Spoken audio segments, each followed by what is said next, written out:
He is going to share with us how to train our brains for success. We want to welcome Roger Seip this morning. Thank you. Morning. How's everybody doing this morning? Okay, so that was reasonably enthusiastic. And then apparently nobody educated the group, which is fine, that when you're in any session with me, there is in fact a correct answer to the question, how are you doing? It's the word terrific. It's a little bit corny, but listen, I've only got 10 minutes with you here this morning, so we might as well kick it off on a positive note. So we're going to try that again. How's everybody doing this morning? Great. That was much better. Let's all join hands and sing Kumbaya. Let's do it, you guys. Come on. No, here's what we're going to be doing this morning. I just got a couple questions for you. As Elizabeth mentioned, I wrote a book called Train Your Brain for Success. So what I wanted to share with you this morning is we're going to be talking about how you can manage your brain, your mind, and your thinking in the way that many of my clients actually use to make more money, all of my clients use to experience a higher level of energy and focus and a lower level of unwanted stress. So let me just get a quick show of hands. How many would find any of those concepts to be at least remotely interesting? Okay, it's kind of, what are you going to say, right? No, thank you. I'd rather be needing therapy but unable to afford it. I realize it's a loaded question. Let me just check in with you on a couple scenarios here. See if you can relate to any of the following. How many of y'all have ever experienced it where you met somebody for the first time, you shook their hand, you got their name, and then literally no sooner did the handshake break and 5 seconds later, you had no idea what the person's name was? How many have ever experienced this before? Yeah, which leads you to do interesting things like, yes, could I just get the legal spelling of your name, please? Oh, Ed. Yes, thank you very much. Ed. All right, that's an easy one, very common. How many have ever done this where you were reading something and you reached the end of a page or the end of a chapter and had the realization that your mind had been elsewhere and you had zero idea what you'd been reading for the previous few minutes? How many have ever done this one? Okay, here's the thing about this, you guys. We're going to talk more about memory and learning skills when I'm back with you this afternoon, but the real trouble with this is because of the same things in your brain and in every human's brain that cause the name thing and the reading thing to happen pretty regularly will also cause this to happen, which I think is even more costly. It hits a little bit closer to home, but tell me if this has ever happened to you. Have any of you ever had the day where you worked all day long and you worked really, really hard to the point where at the end of your workday, you had little to no energy left or time left for the people and the things that really matter most to you? How many? Yeah. I'll take it one step further.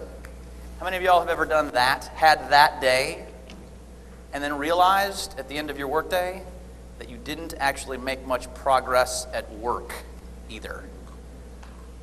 We laugh because we relate, right?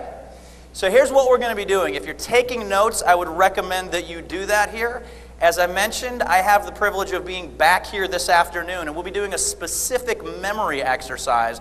What I wanted to focus on with you this morning is I wanted to focus on 3 things that you can use starting immediately. We're going to talk about how your mind creates your life. Number 2, we're going to talk about one of your brain's unhelpful default settings. I'm going to help you identify some of the wiring that we all come with, that if you don't deal with it, will hold you back. And then we're going to talk fundamentally about, all right, what do you do about this, all right? So first off, let's talk about how your mind creates your life. Now, in a room full of people who hire and work with professional speakers, I'm betting that the idea that your mind creates your life is not a new concept. All of our speakers so far have talked about it. I want to make this one really simple because this is not just a touchy-feely thing. This is one of the most practical business philosophies that a person or a professional can live with. So I want to do a short exercise with you here. You can actually put your pens down for just a moment if you would. And just get your feet flat on the floor, get sitting up straight in your chairs, please. This will be the easiest exercise you've ever done. I'm just going to ask you 2 questions. There is no such thing as a wrong answer to the question. All I want you to do is answer the question sincerely for you, and then I just want you to notice how it feels when you answer this question. Your mind creates your life, your focus determines your reality. Give me a show of hands on this. How many of you can identify that you have at least one problem somewhere in your life? Minimum of 1. Okay, good. I'm not going down the motivational speaker path of, well, they're not really problems, they're just situations, challenges, and opportunities. I am a believer that we all have something in our lives that we wish was different. Awesome. Notice how it feels to focus on that. Here's your second question. And again, with a show of hands, how many of you can identify that you have at least one thing in your life that you're genuinely thankful for? See, show of hands? Amazing. So I asked you to notice how those two felt. Most people tell me that if they're paying attention, they'll notice that their answers to those two questions will feel different. Does that sound right to you guys? Feels different, right? Here's why. It's because your mind creates your life. It's because your focus determines your reality. Literally, what you have your mind on determines the reality that you experience. With the first question, I love how the first question looks and how there's differences between the two questions. Because with the first one, you guys did what every group always does. I said, how many of you have at least one problem?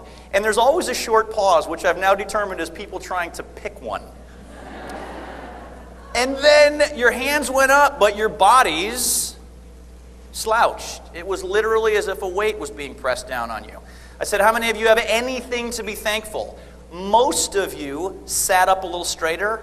All of your hands went up quicker. Are you following me on this? Many of you started smiling, whether you realized it or not. And the reason why is because what you put your mind on, what you got going on in here, affects you physically, mentally, and in your behavior. Question for the group. If you noticed a difference in how those two questions felt, how quickly did you notice that difference? How quickly did it feel different?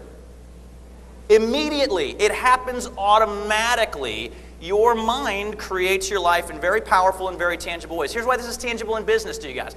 If you've got a thought process that revolves around stress, anxiety, frustration, problems, versus a thought process that revolves around excitement, gratitude, enthusiasm, and joy, do you think that people can feel that on you? Will that feeling create different results in your interactions with human beings, yes or no? It's one of the most practical things that we can live with. It's not just touchy-feely stuff, and there's a problem with it. Your mind creates your life, and then the problem here is that your brain comes pre-programmed with what I call some unhelpful default settings. We all have wiring that works great as a survival mechanism, but is not helpful in accomplishing your goals. The number one most maybe detrimental of these is that your mind, your brain, has a predetermined tendency to be overly focused on, it's oversensitive, hypersensitive to quote-unquote negative input and tends to ignore what? Positive. Your brain is hypersensitive to negative inputs, which as a survival mechanism, listen, if you lived in the wilderness, that would be awesome. Because in the wilderness, the quote-unquote negative input is extremely negative, right? It's the grizzly bear that wants to eat you.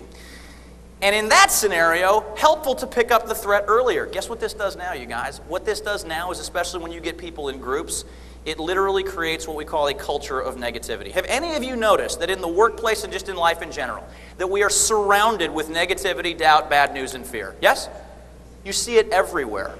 So one of my basic philosophies in building a business has been that if you make it a habit of being the most enthusiastic and positive person in the room without being annoying, that if you just have the habit of being the most enthusiastic person in the room most of the time, all by itself, that will take you really far in sales or in business. Does that sound right to you? I'm sorry, I'm not feeling it. Does that sound right to you guys? It's a huge deal, and the trouble with it is, because of this negativity bias that we all exhibit, is that when you're the most enthusiastic, positive person in the room, I promise you'll encounter resistance to that. You all know what I'm talking about? When I answer my phone, Holly might be able to answer this. When I pick up my phone, and if it's somebody I don't know, I always answer it the same way. I say, it's a great day, this is Roger. That's how I answer my phone. It's a great day, this is Roger. And I just love the mixed reaction that I get. About half the people, I can tell that it brightened their day. The other half are pausing to throw up in their mouth a little bit. And we get to choose which of those we want to be. If you're not taking measures against the culture of negativity, it will bring you down. So what do you do about this?